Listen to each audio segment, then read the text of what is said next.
नमस्कार, बहुत स्वागत है आपका न्यूज़ 18 का डिजिटल प्लेटफॉर्म आप देख रहे हैं और मैं हूं रितु सिंह। संसद के गलियारों में पिछले कुछ दिनों से सिर्फ एक ही चर्चा हो रही है। ये चर्चा किसी बिल या किसी पॉलिसी की नहीं, बल्कि एक ऐसी किताब की है जो आधिकारिक तौर पर मौजूद ही नहीं है। पूर्व थल सेना प्रमुख जनरल एम नरवणे की ऑटोबायोग्राफी 4 स्टार्स ऑफ डेस्टिनी साल 2024 में रिलीज होने वाली थी। बुक स्टोर्स ने प्री ऑर्डर लेना शुरू कर दिया था और पाठकों में इसे लेकर काफ़ी एक्साइटमेंट भी थी, लेकिन अचानक इसकी लॉन्चिंग रोक दी गई। 2026 चल रहा है और ये किताब अब तक पब्लिश ही नहीं हुई। अब हैरानी की बात तब हुई जब पिछले हफ्ते संसद में विपक्ष के नेता राहुल गांधी के हाथ में इसी किताब की एक हार्ड बाउंड कॉपी देखी गई। राहुल गांधी कोई मैन्यूस्क्रिप्ट नहीं बल्कि पूरी तरह छपी हुई एक पक्की बाइंडिंग वाली किताब लहरा रहे थे।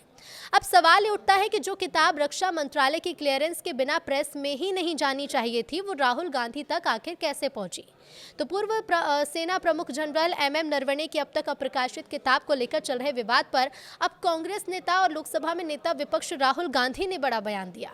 मंगलवार को संसद के बाहर मीडिया से बातचीत में राहुल गांधी ने कहा कि इस मामले में या तो जनरल नरवणे झूठ बोल रहे हैं या फिर प्रकाशक पेंगुइन। उन्होंने साफ कहा कि वो पूर्व आर्मी चीफ की बात पर ज्यादा भरोसा करते हैं।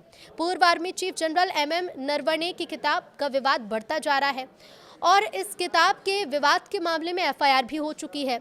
इस बीच कांग्रेस सांसद राहुल गांधी का बयान सामने आया। उन्होंने कहा कि पूर्व आर्मी चीफ ने 3 साल पहले बुक का लिंक एक्स पर शेयर किया था। उन्होंने खुद लोगों से इसे खरीदने की अपील की थी।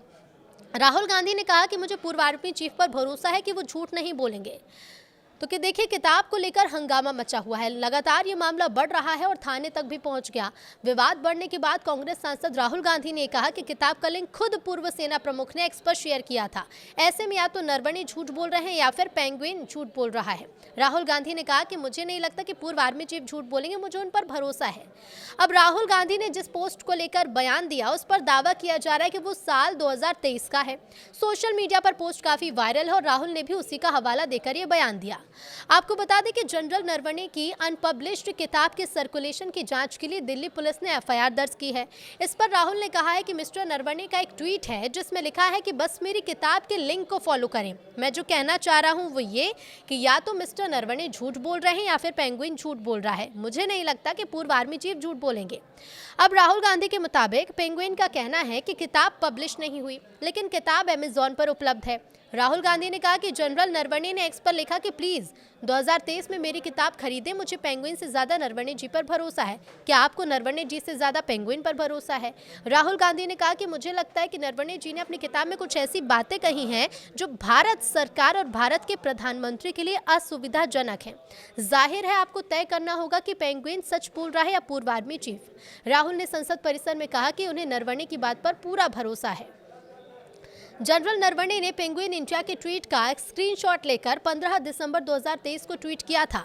अपने ट्वीट में पेंगुइन इंडिया उसी दिन से जनरल नरवणे की किताब के प्री ऑर्डर ले रही थी। साथ में अमेजॉन का ऑर्डर लिंक भी शेयर किया गया था। अब दिल्ली पुलिस ने नरवणे की अप्रकाशित पुस्तक के सोशल मीडिया पर प्रसारित होने के मामले में एफआईआर दर्ज की। सोमवार को एक बयान में कहा था कि दिल्ली पुलिस ने सोशल मीडिया मंच पर प्रसारित हो रही उन सूचनाओं का संज्ञान लिया जिसमें दावा किया गया कि 4 स्टार्स ऑफ डेस्टिनी नाम की किताब इस किताब की एक प्रति सक्षम अधिकारियों से अनिवार्य मंजूरी के बिना प्रसारित की जा रही है। पेंगुइन रैंडम हाउस इंडिया ने कहा है कि इसके प्रकाशन का अधिकार केवल उसके पास है और ये पुस्तक अब तक प्रकाशित ही नहीं हुई है।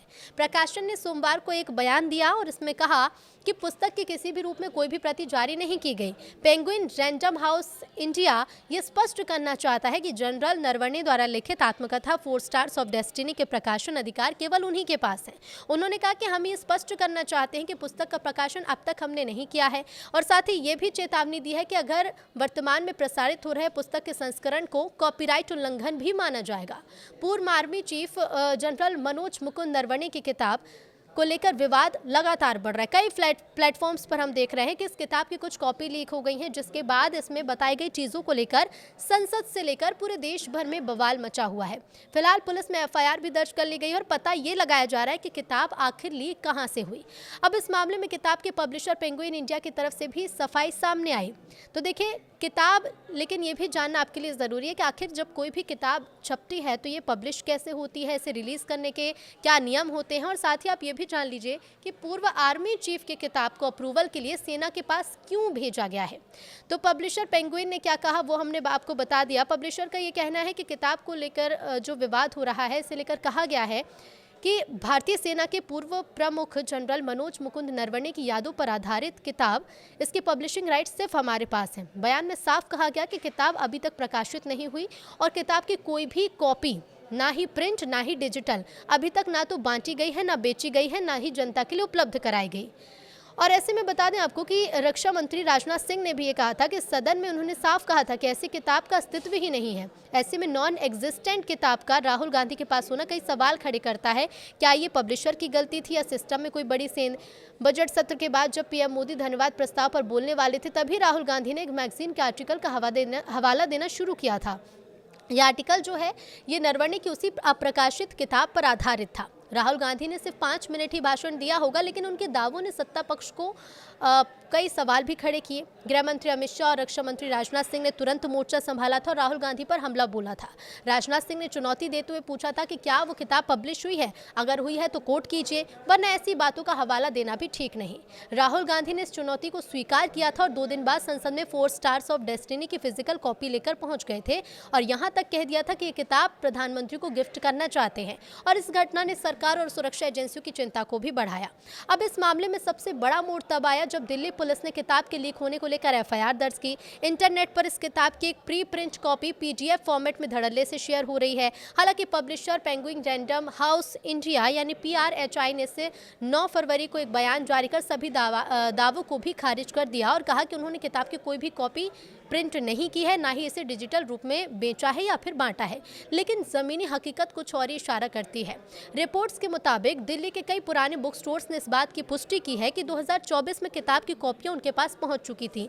एक बुक स्टोर के हवाले से ये जानकारी मिली है कि सैकड़ों प्री ऑर्डर लिए गए थे और पब्लिशर ने किताबें भेज भी दी थी, लेकिन बाद में विवाद हुआ और सारी कॉपियां वापस भेजनी पड़ी। साफ है कि पब्लिशर ने रक्षा मंत्रालय की अंतिम मंजूरी मिलने से पहले ही किताब की छपाई और वितरण की प्रक्रिया शुरू कर दी थी।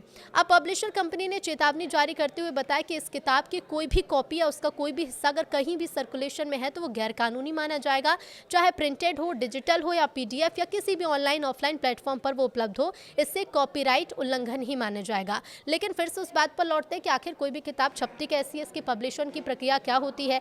तो किसी भी किताब को छापने से पहले उसका पूरा ड्राफ्ट तैयार करना होता है, जिसमें टाइपिंग से लेकर तमाम तरह का कंटेंट भी शामिल होता है।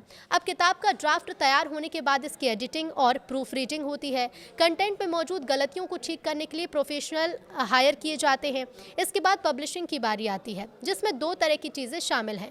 पहला ट्रेडिशनल पब्लिशिंग, जिसमें पब्लिशर कंपनी छपाई का खर्चा उठाती है, तो दूसरा सेल्फ पब्लिशिंग, जिसमें पूरा पैसा आपको खुद देना होता है।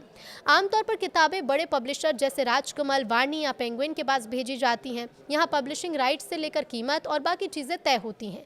जो पब्लिशर किताब को छापता है उसी के पास इसके सारे पब्लिशिंग राइट्स होते हैं। किताब पब्लिश करने से पहले ISBN भी लेना होता है। ISBN का मतलब है इंटरनेशनल स्टैंडर्ड बुक नंबर। इसे राजा राम मोहन राय नेशनल एजेंसी की तरफ से जारी किया जाता है। अब नरवणे की जो किताब है उसे सेना के पास क्यों भेजा गया, तो देखिए इसका जवाब ये है कि आमतौर पर किसी भी किताब को छापने के लिए वही सब करना होता है जो हमने आपको बताया। हालांकि सेना के अधिकारियों, खुफिया विभाग में काम करने वाले लोगों या फिर सिविल सर्वेंट्स के लिए कुछ नियम अलग हैं। ये नियम है CCS यानी कंडक्ट रूल 1964 और 1968 के तहत। अब ऐसे में लोगों को रिटायरमेंट के बाद भी किताब छापने के लिए सरकार की मंजूरी लेनी होती है। ऑफिशियल सीक्रेट एक्ट के तहत बिना मंजूरी किताब छापने पर पूर्व अधिकारियों को जेल तक जाना पड़ सकता है या उनकी पेंशन रोकी जा सकती है। यही वजह है कि अप्रैल 2024 में किताब के छपकर तैयार होने के बाद जनरल नरवणे ने इसे रक्षा मंत्रालय के पास मंजूरी के लिए भेजा था। हालांकि अभी तक इसे मंत्रालय से हरी झंडी नहीं दी गई। सैन्य अधिकारियों के लिए नियम ये हैं और ऐसे में नरवणे से पहले भी सेना के कई बड़े अधिकारी अपनी किताब रिलीज कर चुके हैं। इन मामलों में भी इसी स्क्रूटनी प्रक्रिया का पालन हुआ था और मंजूरी मिलने के बाद किताबें मार्केट में आई थी। आर्मी रूल्स 1954 धारा 21 के तहत सेना के अधिकारी युद्ध या फिर सेना से जुड़ी किसी भी जानकारी को लेकर किताब या फिर बयानबाजी नहीं कर सकते। इसके लिए पहले इजाजत लेना जरूरी है।